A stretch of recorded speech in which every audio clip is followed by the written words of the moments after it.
When we talk about death, it's a little complicated because there are many different kinds of death. Oh. You can have societies dying, cities dying, companies dying. But what we're talking about is the death of the individual. There's a peculiar paradox there because while you're alive, I mean, right now, millions of cells in you are dying. You don't even notice that. That's cell death. You start aging even in utero. From the time you're conceived, your fertilized egg starts developing. Is that why all children are born looking like old men?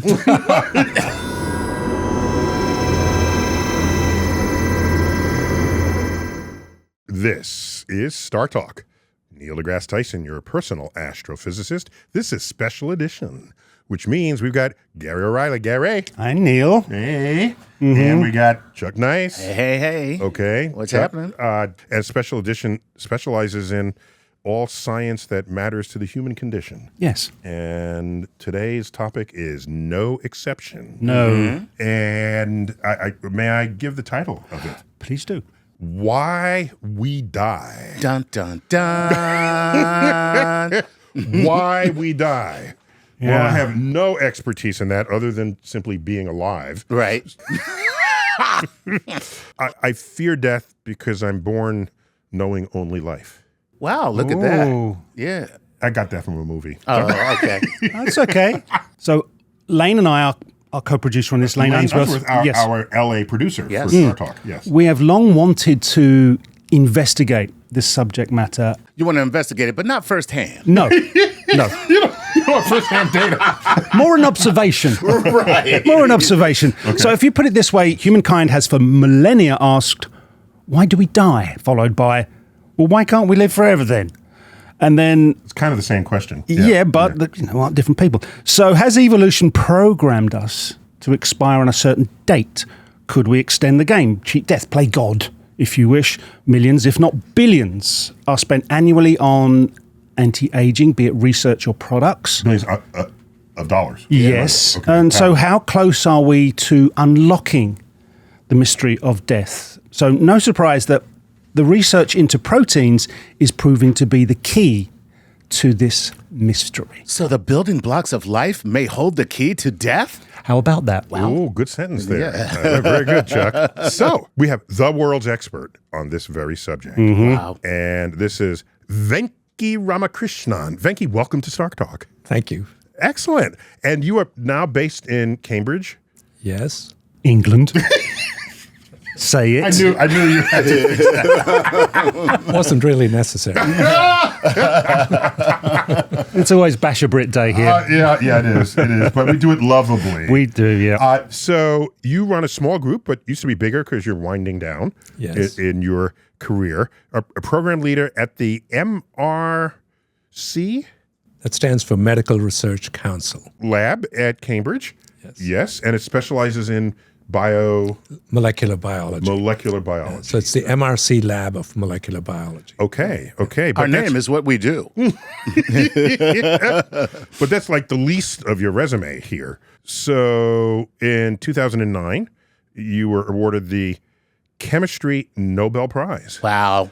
Why? Are you wearing it under your shirt right now? No. Because that's serious blank. Yeah, honestly. You go to the club. Yeah, I would be like the Flavor Flav of Nobel Prize winners. I would never take it off. So, former president of the Royal Society, very important. That's a deal. Organization that basically the first in the world to organize the ideas and publications of scientists. Wow. To make it a clearinghouse of peer review. Really. First peer-reviewed papers. peer-reviewed Also, papers. it advocated evidence-based science in the 17th century at a time when authority mattered a lot. And they said authority doesn't matter. Beauty doesn't matter. It's evidence that Yes, matters. very enlightened and important posture. And then you got knighted in 2012. That's 3 years later. And do they knight with an actual sword? Yes, but I think it's blunt. Well, let's just hope. You don't want them to slip up Right. if there's a little sort of a jiggle in the wrist. We wanted to make him a knight. It turned into an execution. So who was on the other end of the sword? Yes. It was Princess Anne. Oh, cool. Cool. All right. Okay, we love We like Princess that. Anne. Yeah. Yeah. That'll work. Yeah. Yeah. Oh, also, you have a book. It's your second book, first one a few years back, The Gene Machine. But what we're especially interested in now is Why We Die. And give me the subtitle of that book, Why We Die. It's called The New Science of Aging and the Quest for Immortality. Well, let's dive right in because you are our world's expert in this. And before we can define death, I guess we should kind of define life and then learn what it is that ceases in life that then brings death upon it. Well, defining life is very hard. It's, you could almost say, quote Justice Potter Stewart, as I can't define it, but I know it when I see it. Spoken of, maybe you don't know. Pornography. Because that's America. That he said that of pornography.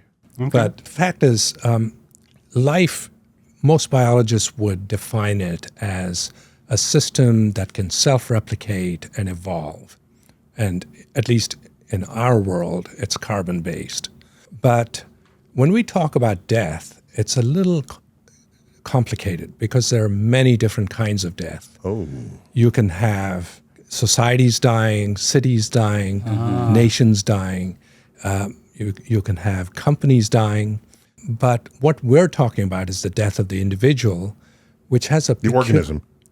Of an individual animal or organism, right? And there's a peculiar paradox there because while you're alive, I mean, right now, millions of cells in you are dying. You don't even notice that, okay? That's cell death. Why you got to tell me that right now? And no, Because it's fact. they need to die in order to keep you alive. Okay? Oh, look So- at that. That's how he got out of that. Thank you, Okay. dead cells. So To that's make room one for the new cells. to make room for new cells. Actually, during development, cells will die at precise points during development. They've done their bit, and then they have to get out of the way. When you say development, you mean embryonic. Embryonic Yes. development, correct. And at the same time, when you die, when you say a person has died, at the point of death, most of you is still alive. That's why you can donate organs. Right. Okay. So there's the other side of the paradox. Interesting. So what do we mean by By death? death, you're right. Okay. You can have, by the way, since you're an astrophysicist, you can have death of the universe as well. And there's a book coming out on that, or has come out. So the question is, what do we mean when an individual dies? What we mean is the irreversible loss of that individual's ability to function as a coherent whole. So that means that person can no longer exist as a unit. And that's what we mean by death. Are you talking physiologically this person cannot function as a unit? Because there are people who experience brain death to an extent, and they keep them on a respirator because a family member says, I don't want them to die. So there are two examples coming out of Chuck's point. You can be brain dead, but sustained on a respirator, so all your organs are working. Or you can be body dead, I suppose, and in the limit, it's like your brain in a jar or whatever. But that's more like a it can't happen. But that's more like a quadriplegic. What you said can't happen because if your body's dead, then it can't feed nutrients to the brain to keep it alive. The brain is the biggest consumer of Resources. resources in the body. So coming back to your point, though, about brain death, et cetera, that's interesting because it used to be that if your heart stopped beating, that was the moment people said you're dead. Right. Then they found out that actually, even if your heart stops beating, they can resuscitate you. Right. But then they decided, okay, when you no longer have brain waves and your brain has irreversibly stopped, that's brain death. And there's an interesting case. States in the U.S. used to have different definitions of death. And there was a case where somebody died in California, but her relatives wouldn't accept it. And by New Jersey laws, she was not dead. So they moved the body to New Jersey. Oh, wow. And she was maintained, as you say, on some sort of artificial device. Right. And then eventually she died. But this is slightly getting semantic because most people agree that there's a point when the body cannot reverse itself and get back to being alive. Yeah, but that's a statement of the limits of medicine in the day. Today. Right. So I remember, I read this, that one of the definitions of death is if you do not fog a mirror held up to your mouth. Yeah. And I'm thinking That's respiratory. Yeah, death. that was a long time. I'm Yeah. thinking, Yeah. I'm glad that's not when I'm alive. I mean, I'm just thinking, thank you for. Right. Thanks for not being alive back then. Because I'm a light sleeper. Okay, so that tells me that however real our current definitions feel about when someone dies could be modified in the near or distant future. Absolutely. And neither birth nor death are very clearly defined. And I've pointed this out, that they're both somewhat fuzzy. I mean, when is it that you actually are you at birth? And that's the whole argument about abortion and Yes. all of that is just about that. And similarly, the point of death is also When are you a no little longer fuzzy. you? Yeah. Yeah. That's wild. Yeah. So the bit in between is aging. The bit in between is aging. And unfortunately for us, the little bit in between. Yeah, I may have your whole life. I may have downplayed that bit. Yeah. and in fact, you start aging even in utero. Interesting. From the time you're conceived, Yeah. your fertilized egg But starts that's developing. Is that why Earlier- all children are born looking like old men? Like Winston Churchill. No. So that's even earlier than a loaf of bread.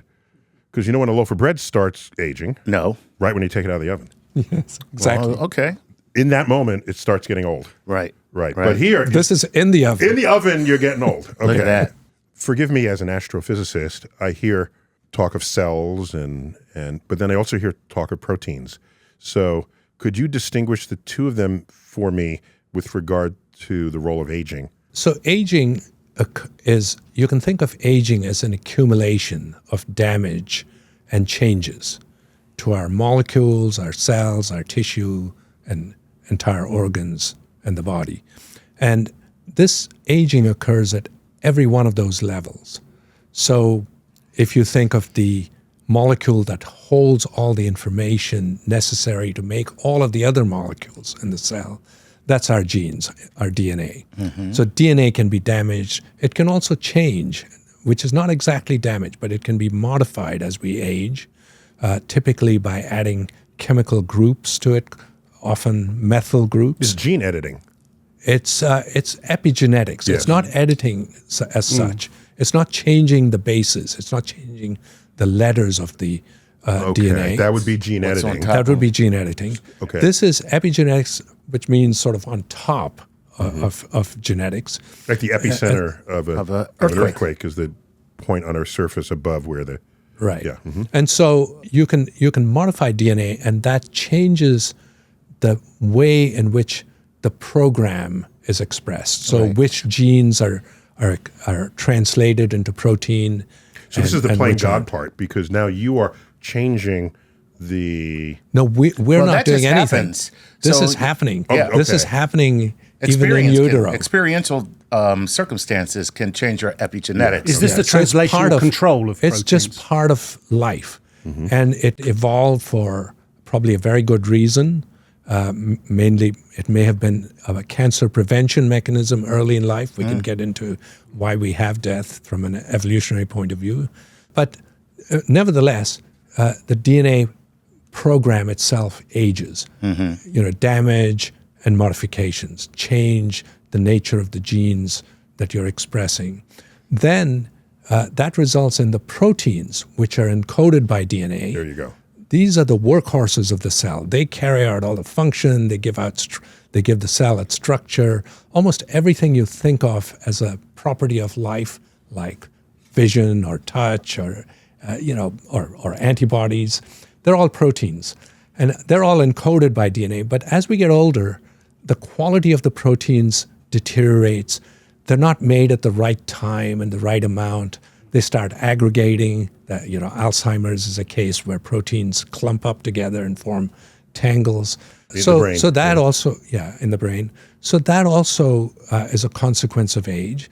And as a result, things in the cell, larger entities like compartments in the cell, also start to age.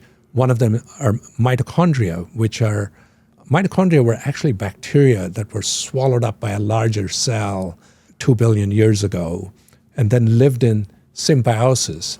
And now, today, mitochondria are specialized as the centers for energy metabolism. It's where oxygen is used to burn sugar effectively and get energy out of it. So it's that kind of chemistry going that far back that accounts for our genetic similarity to life forms that are nothing like us.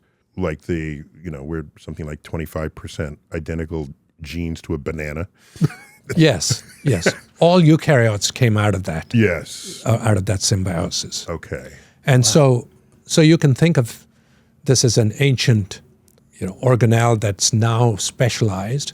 And because it's a center for oxygen usage, it can create what are called free radicals or reactive oxygen species, because these are partially reduced oxygen atoms which are chemically very reactive. So you can have a lot of damage. Just to be clear, if it's fully reduced, that means all the oxygen is where it could becomes fit, water. And then there's nothing else that can carbon happen to it. dioxide and water is what you get. Yes, it's fully reduced. Partially, it's basically activated. It's activated to correct. do things. And it does damage. Yeah. Yeah. And so it can cause damage. And mitochondria have preserved a little bit of their own genome. They used to have a much larger genome when they were bacteria, but now that genome has shrunk. In humans, they only encode 13 protein genes, but they're essential for the function of mitochondria.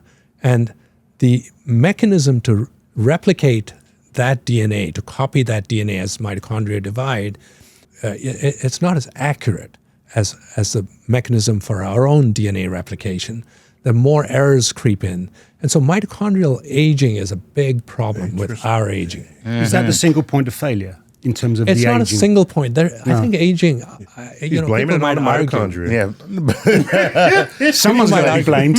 Like aging is like a cascade failure. But I do like to say that the reason my grandson has a lot more energy than I do is because he has much better mitochondria than I do.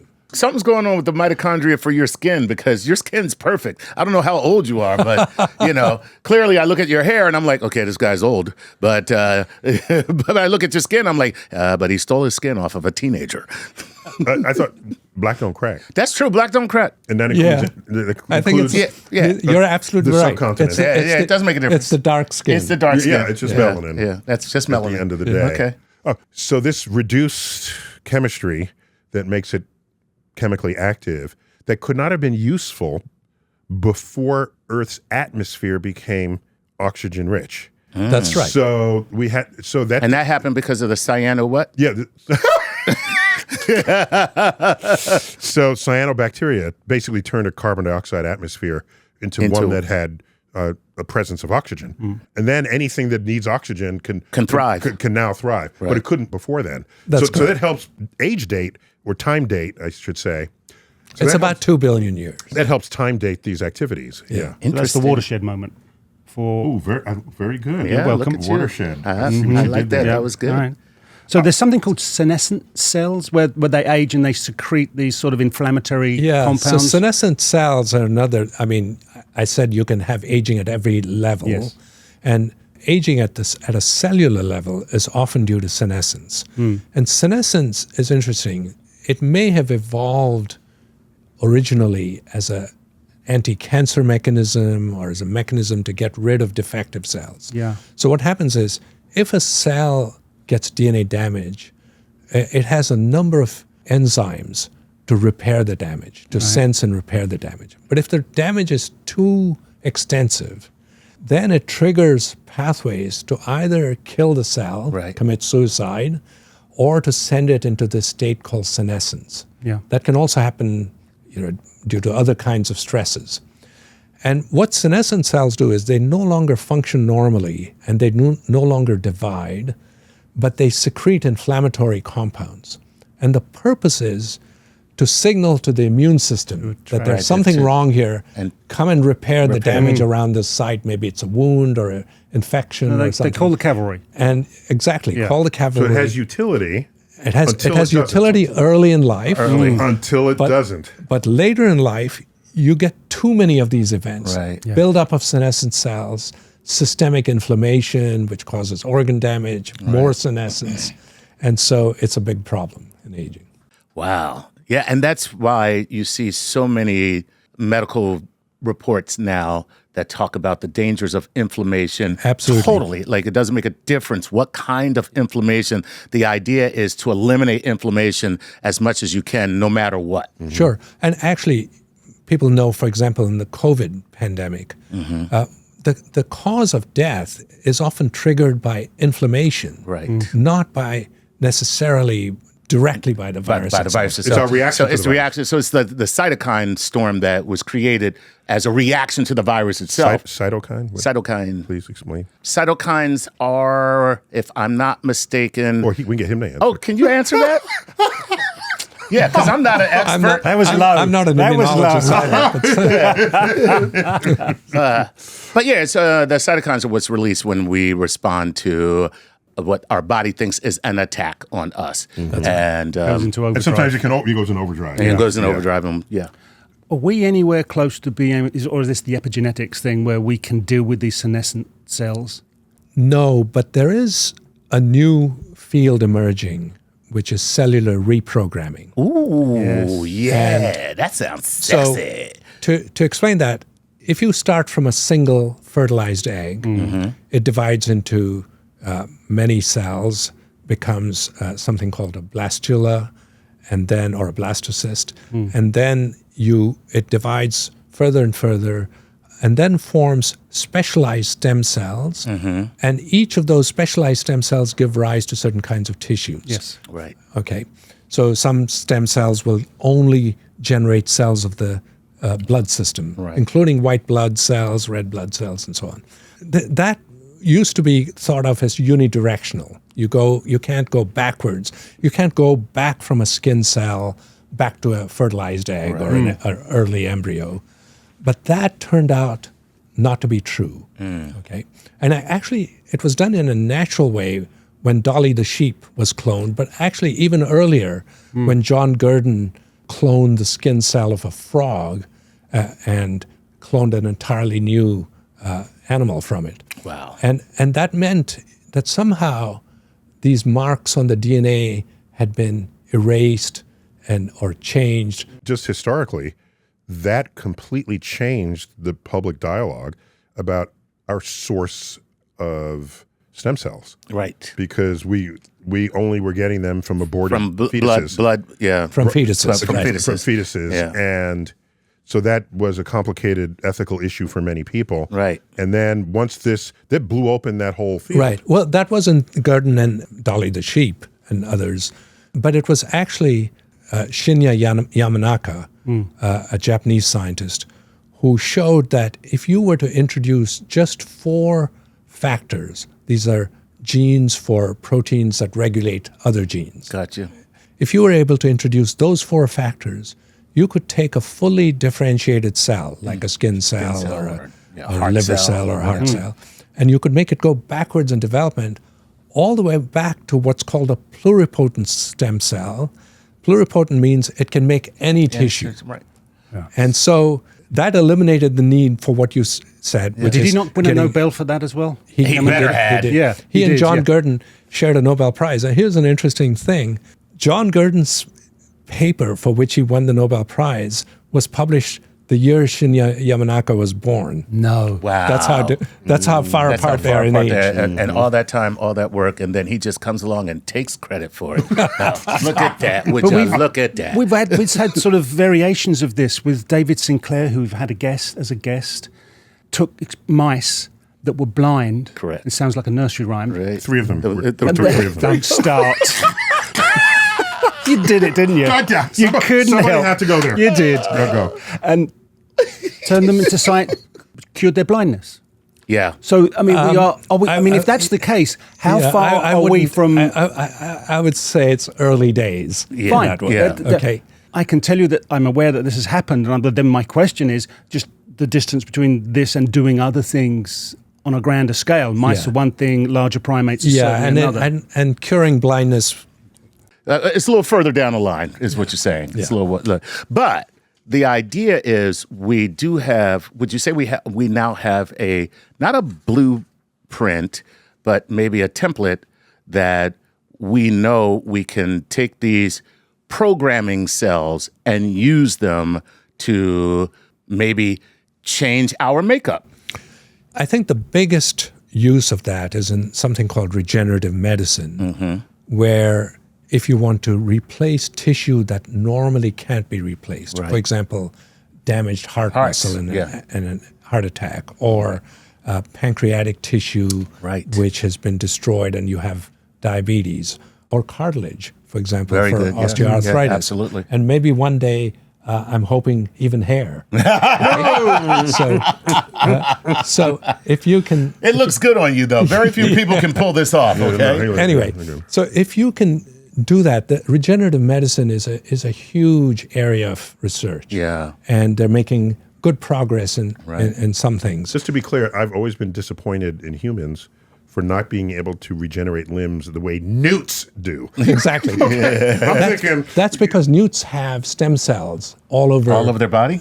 All over their whole body. makeup. It's spread out throughout, and so they can. I'm just or saying, starfish, for example. we're old enough to remember reading biology books. Humans are the top of the evolutionary. Back when we spoke that way, Unless you lose an arm. unless you, then, I went through the list of all the other animals that do things way better than we do, and I quickly It's not a short list. It's humbling to know that we have about the same number of genes as a worm or a weed. Right. So there you go. Let's put us in our place. Yeah. anyway, but going back to stem cells, the thing with aging is, can you take a fully grown or an aged individual, apply these kinds of factors, and get their tissues or their stem cells to be regenerated? Right. Because one problem with aging is that our stem cells also age. Right. They decline in number and in quality.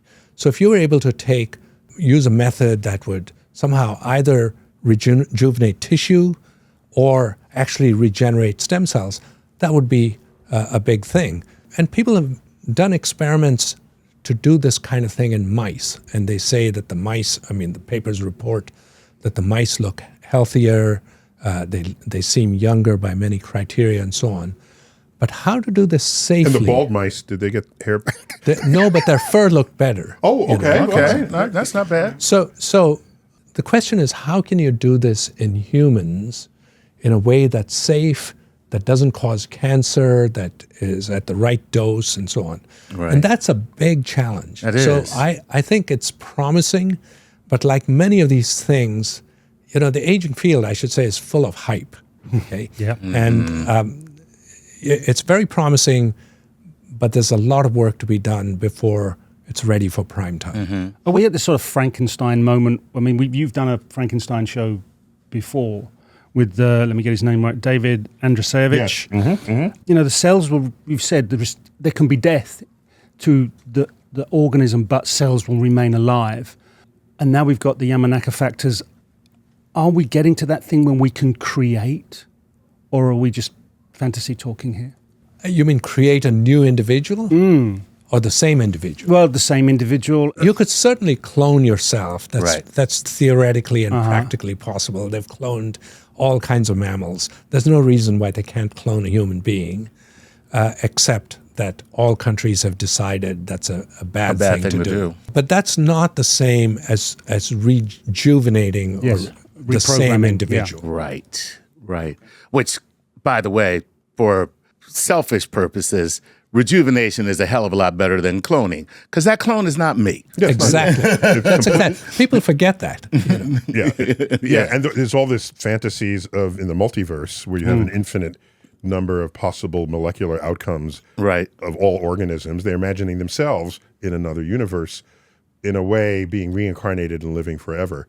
It's like, no, that's a different person. That's just a different person in a different timeline. And by the way, these transhumanists, people who think that they're going to dump their brain into a computer and then maintain their consciousness, a simple question to ask is, what if you make 2 copies of it? Which one's the real you? And you immediately have a paradox. Absolutely. The copies that you make will be of you of that moment, but you've in your timeline are still proceeding. Yeah. They would be stuck You still within get to that go to the beach and have friends, and your brain in a jar does not. Right. Yeah.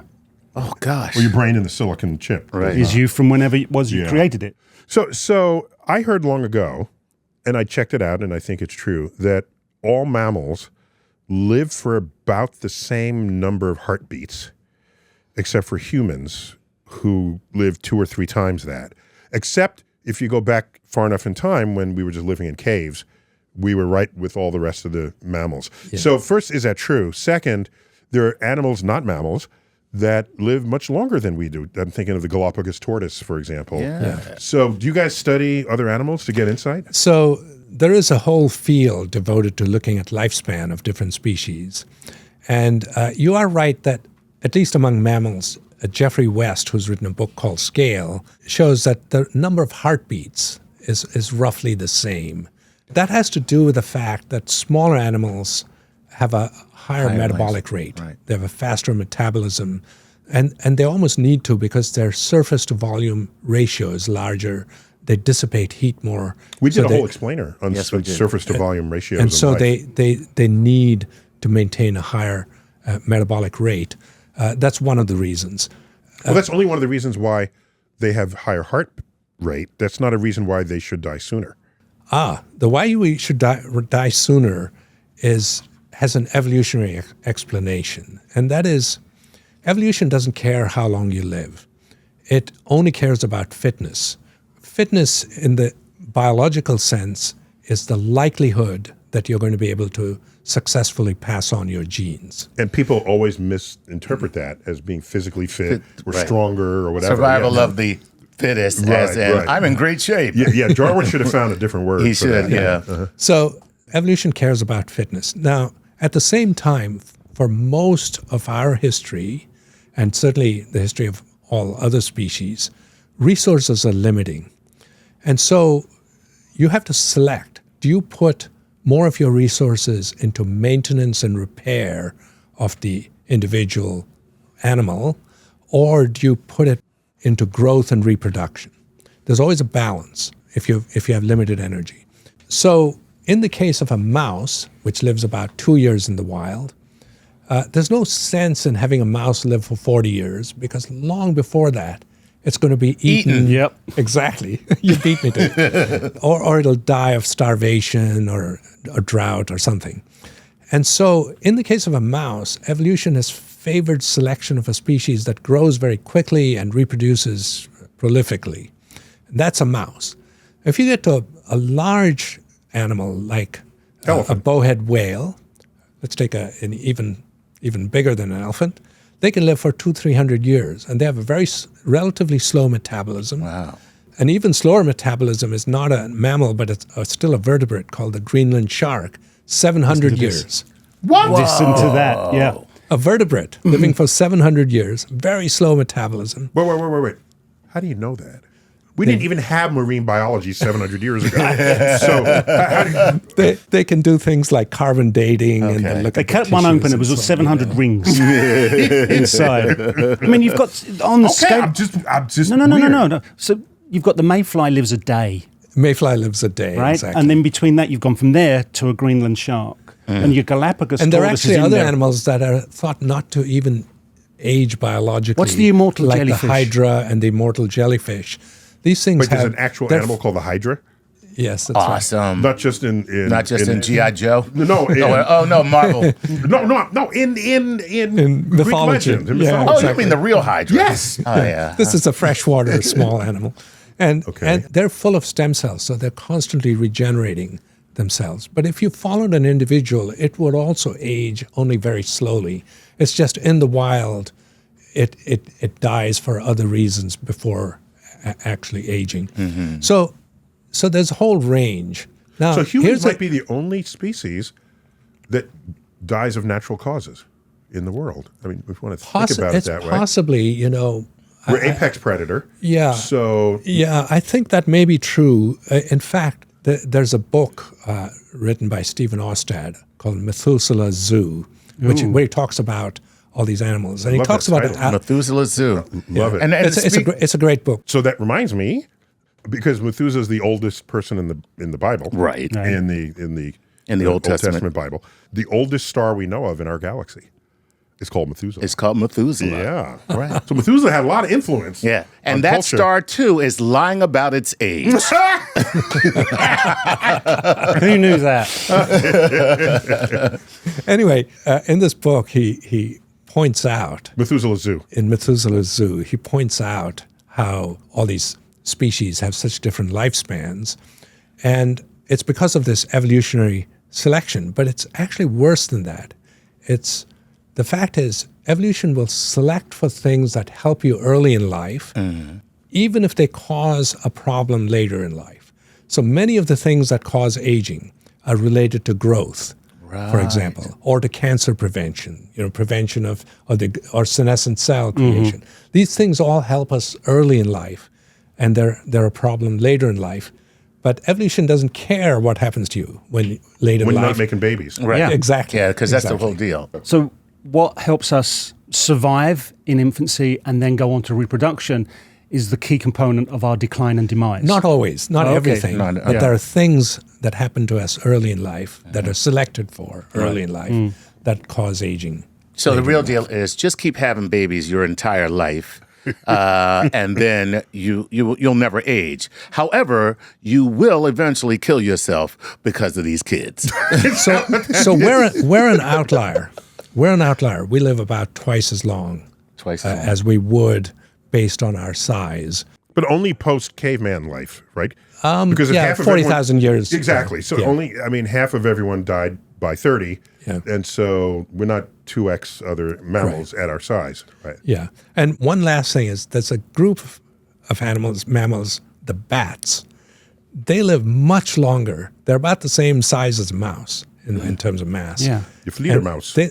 They live about 10 or 20 times as long as a mouse. And the reason is they can fly around. So that means two things. They can escape predators more easily. Yes. Right. And they can also forage over a much wider area for food. And when they roost in the ceilings of caves, so they're not as accessible to predators. They've been designed to survive longer. And so there it's worth it for evolution to make them live longer because they'll still keep producing more babies. Yeah, so you got to be Grandpa Munster is basically the deal. That's what Grandpa from the Munsters. The Grandpa Yeah. from the Munsters Yeah, if yeah. you want to live long. Sleep hanging upside down away from predators. So if we're looking at aging, we all do it, can't help it, more or less. What have been the attempts to reverse the aging? I'm not talking potions and lotions here. So let's go through the laundry list. The sort of young blood transfusion. Oh, yeah. How successful has that been? It's not incredibly successful, but the science underlying it is solid. If you connect an old rat with a young rat, Yeah.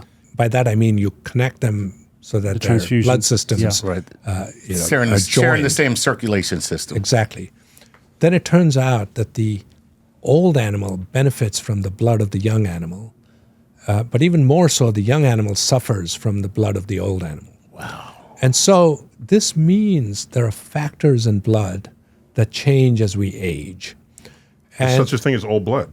Exactly, or young blood. And that's why Young I blood. call it as vampire blood. Yeah. Wow. So that's the science. And the research is now about finding out what these factors are, what they do.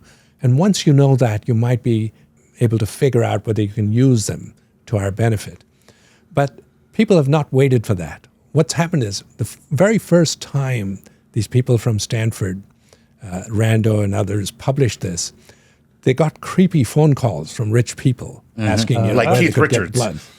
And and companies started sprouting up, getting blood from young donors and extracting the plasma and selling them up, at $8,000 a pint or something to, rich old people. And one of them, the FDA wanted to shut it down, and then they sprouted up under a different name. And the whole thing was like the Wild West. But there's real science under it, and that's an ongoing area. Okay, stem cells we've kind of addressed as to how you can, through the Yamanaka factors, dial up, dial down. And I would consider that... Yamanaka, What is the Yamanaka factor? the Oscar-winning, where he sort of can Nobel- dial back. Oscar-winning? Yes, Oscar-winning. He was a bloody good actor. He's an unbelievably good actor.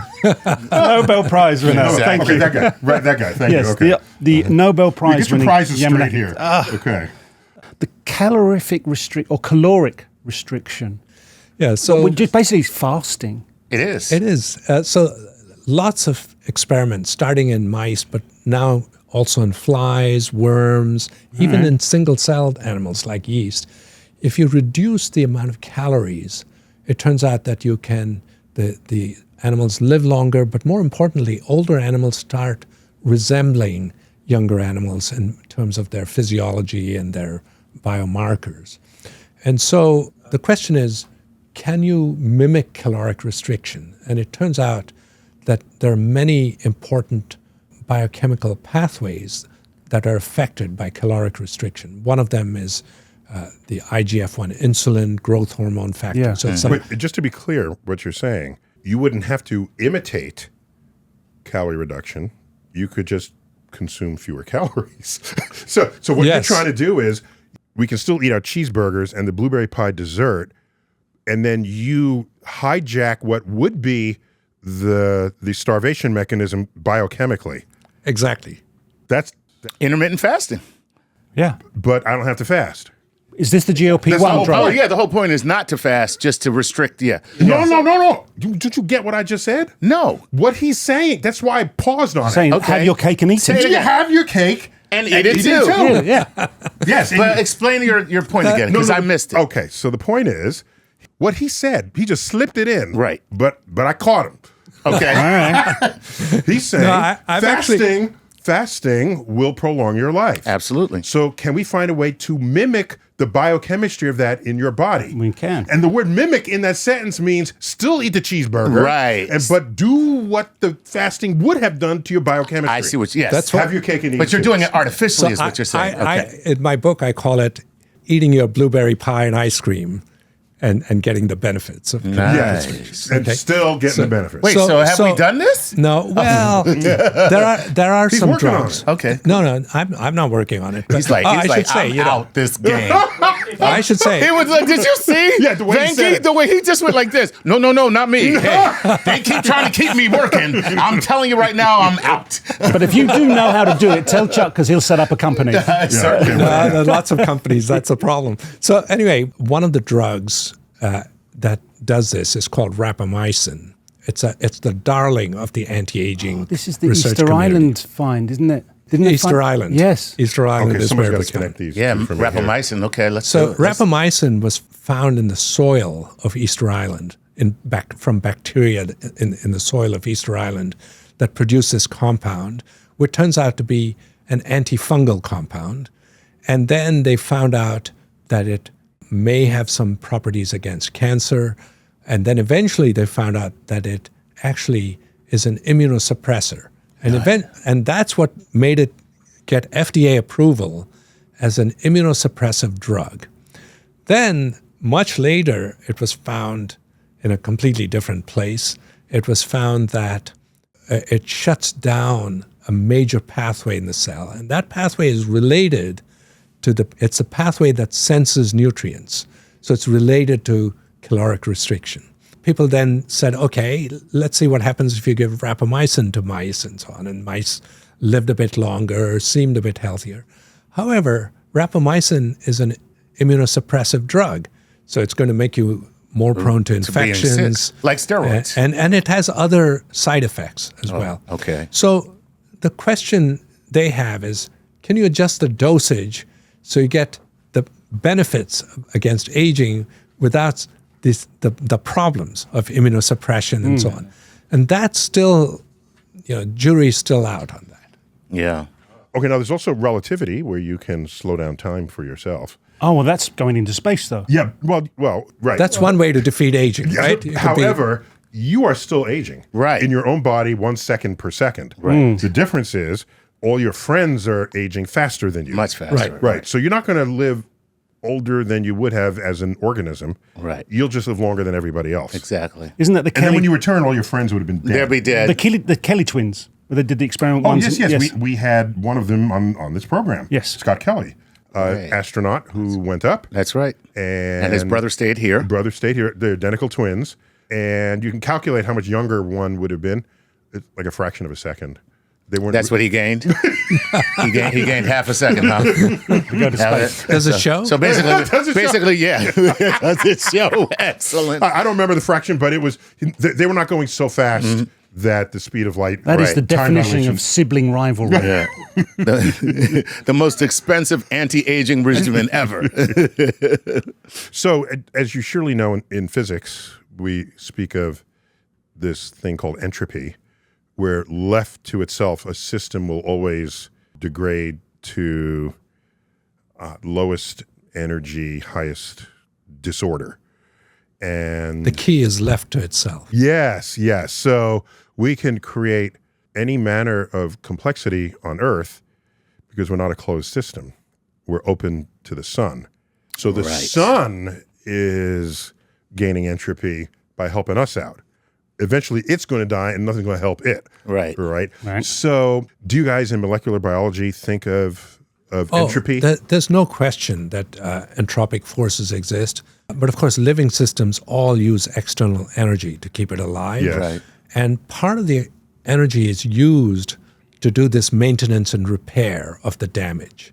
But it's not perfect. And so eventually, even if you keep repairing DNA damage, repairing cells, getting rid of defective cells, all of that stuff which takes energy, it's not perfect. And eventually the system Interesting, gradually because decays. But it means it decays at different rates for different species. Interesting. Or different parts, different systems, even within your own body. Oh, that's something that very interesting. So if people were to analyze your different organs, they'd find that they all had different ages. Yes. To say someone's Just to biological be clear, age is a number. different ages mean different time distance from its birth to its death. Correct. Right, because obviously it's all Yeah. physically the same age. Yeah. Physically, You mean chronologically, it's the same age. Yes. Yeah. But Okay. physiologically. But physiologically, there are different yeah. ages. So that's- but it doesn't make a difference because if I got an old heart and a young pancreas, I'm still going to die. by a heart issue. By a heart Yes. issue. So that was always what I suspected, that Yeah. people who live very long, all of their organs somehow are aging at the same rate, physiologically. Well, I don't know if that's true, but maybe they're still aging differently. But the lead organ, the organ that's aging fastest, is still slower than other people. Right. 'Cause if they die, it's not going to be from that. So, given what you just said, I didn't put two and two together here until just now. In the second law of thermodynamics, one of its stipulations is if you have sort of usable energy over here, and you convert it into another kind of energy over here, there's always energy losses. Always. That's why you cannot make a perpetual motion machine. Right. All right. And so the body is all about converting energy of one kind into another. You have chemical energy in food, and you turn it into ATP. Yeah, exactly. Remind us about that. We all learned it in biology class. The ATP cycle, is that right? There's ATP is adenosine triphosphate. It's a molecule with high energy bonds. So you can think of it as a universal currency, just like in our world, electricity is the universal currency. So you use everything converted to electricity, then you can use that for everything. And so the body uses it. So you can think of it as a kind of storable form of energy that it can use. Right, but throughout it's the taking cell. energy from one.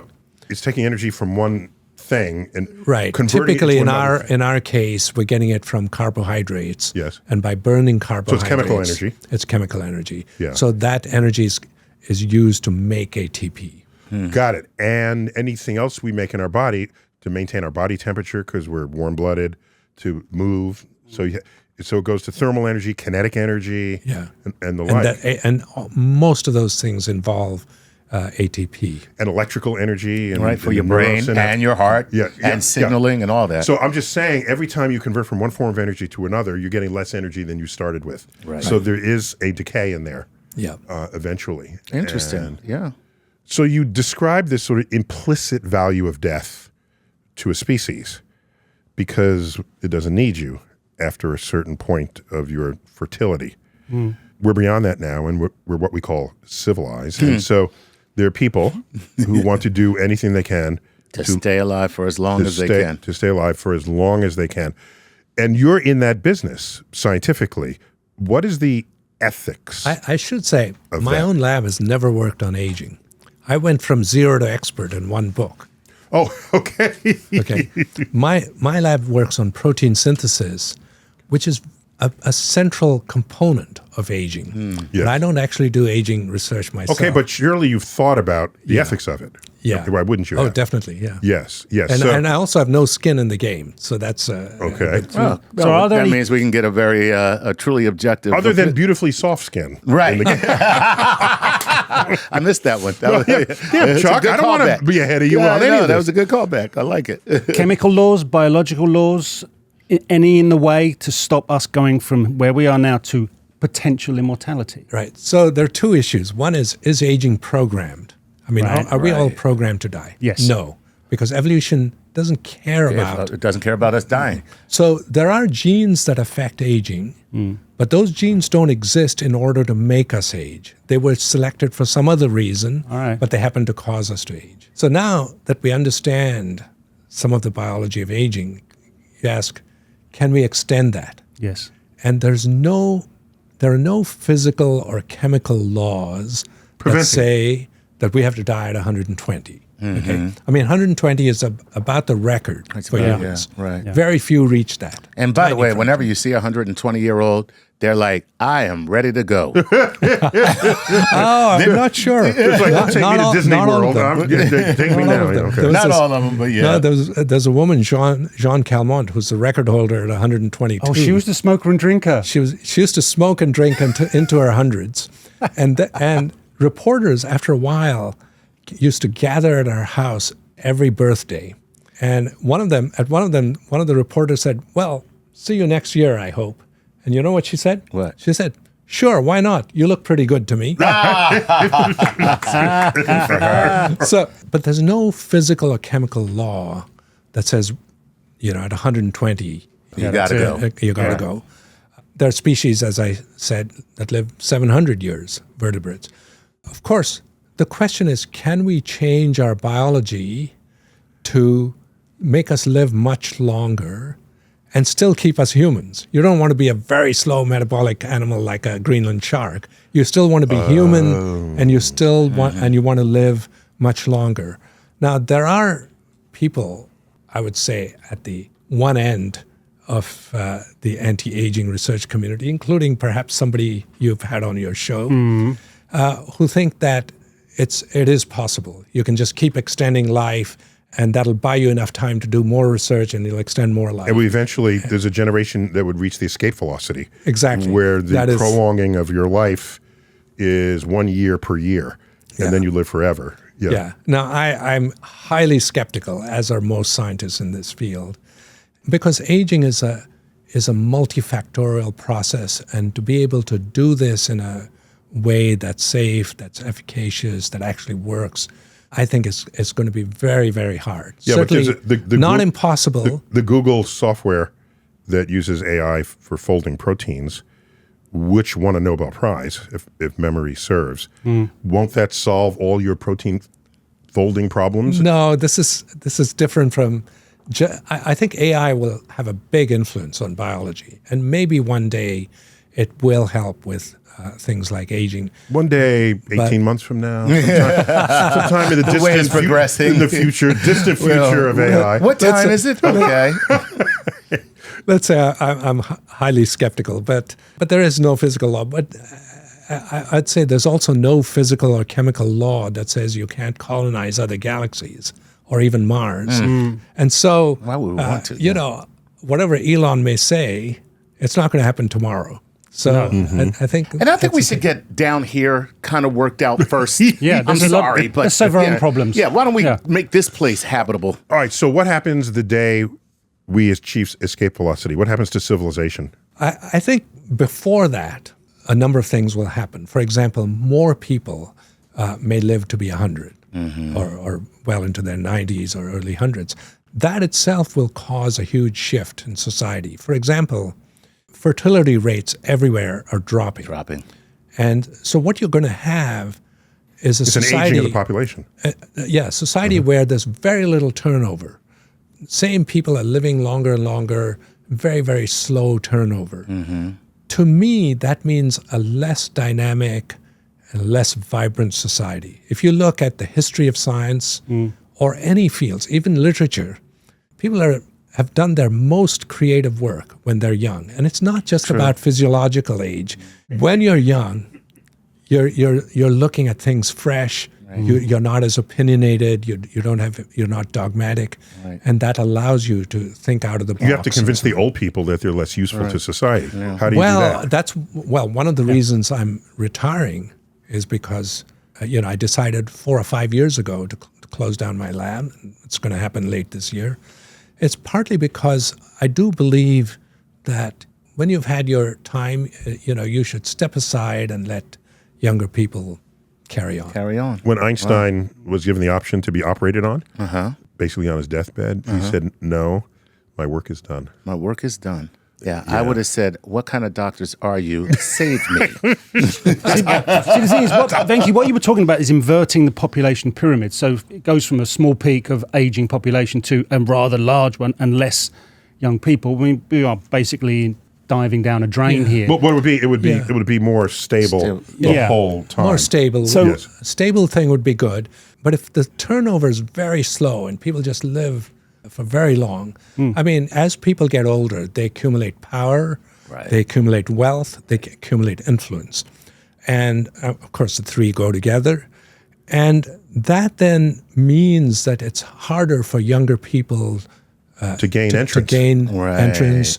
To make it and so on. To make that and that's a real problem. Sociocultural fact. Yes, and that's a real problem. We're seeing that right now in a certain party in America where they're like, "Yo, everybody who is in charge is 80 years old. Get out of the way because we have a different way to do things and we want to get to it." Interesting. And so I think societies would be more stagnant and less dynamic and less creative.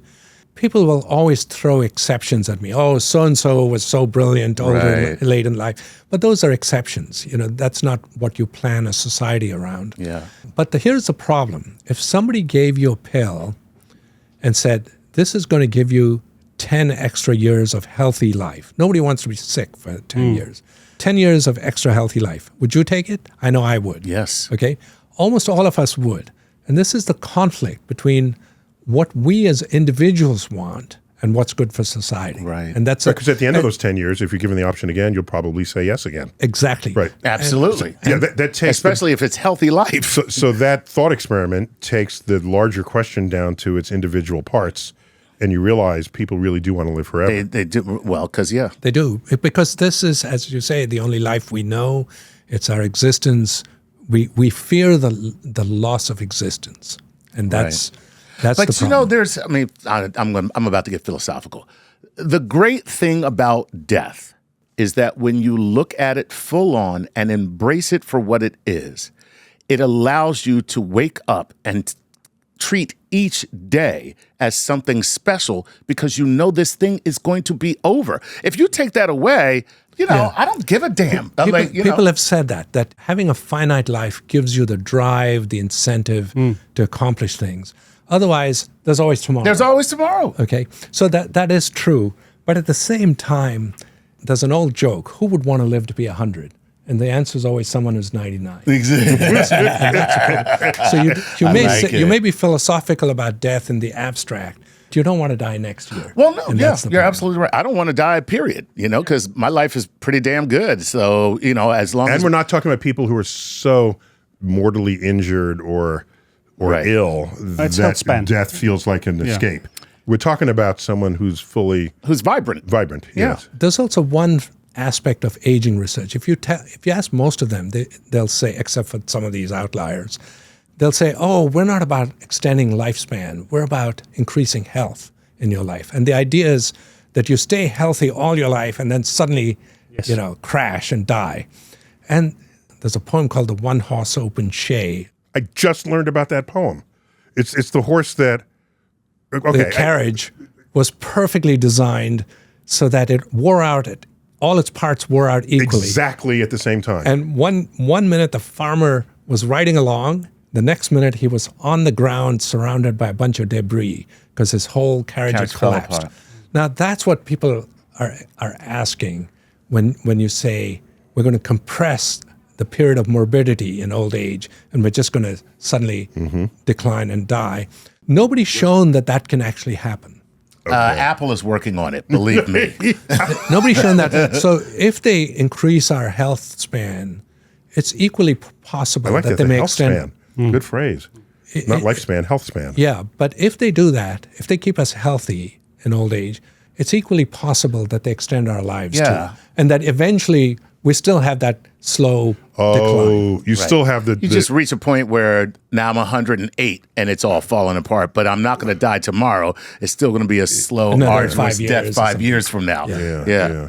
Of course, if we live forever, we need to find another planet because the population will continue to rise and we will outstrip the resources of Earth and possibly Mars, Venus, and any place else we search for. That isn't quite true. For example, What? Okay, if birth rate went to 0, then it's not a problem. exactly. But who Or wants birth- that? Well, first of all, you're not going to have complete immortality. You're going to have extended lifespan. So the birth rate simply has to fall in accordance with how much you've increased your lifespan. There you go. And in fact, if you look at Korea, South Korea, It's happening or Japan, anyway. It's happening. People are living longer, and yet the population's going, Going down. So, Venki, this conversation has been delightful and illuminating and enlightening. And I can't wait to die. You're going to have to. And after we're done with this episode, he's going to whisper to us that he's 150. On this topic of why we die, we covered so many nuances of it. I'm left with very little to offer as a cosmic perspective.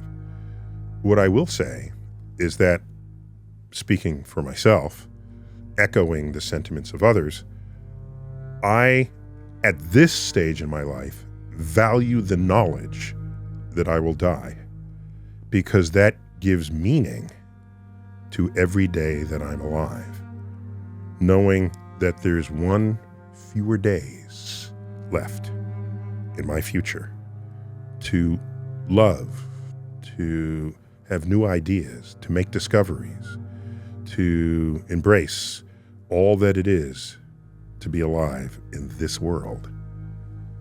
If you look at it mathematically, if the knowledge of death is what brings meaning to being alive, then to live forever is to live a life with no meaning at all. If you can just put off to tomorrow what you could have done today. Will I think this on my deathbed?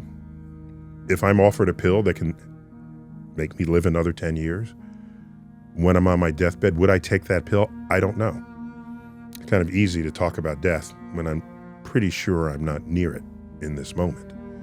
But I will say, I reserve the right to revisit the option of living a little longer when I'm on my deathbed. But for now, knowing I'm going to die is what's keeping me going.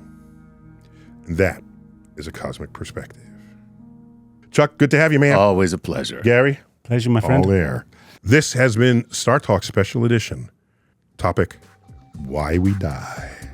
Until next time, Neil deGrasse Tyson, your personal astrophysicist. Keep looking up.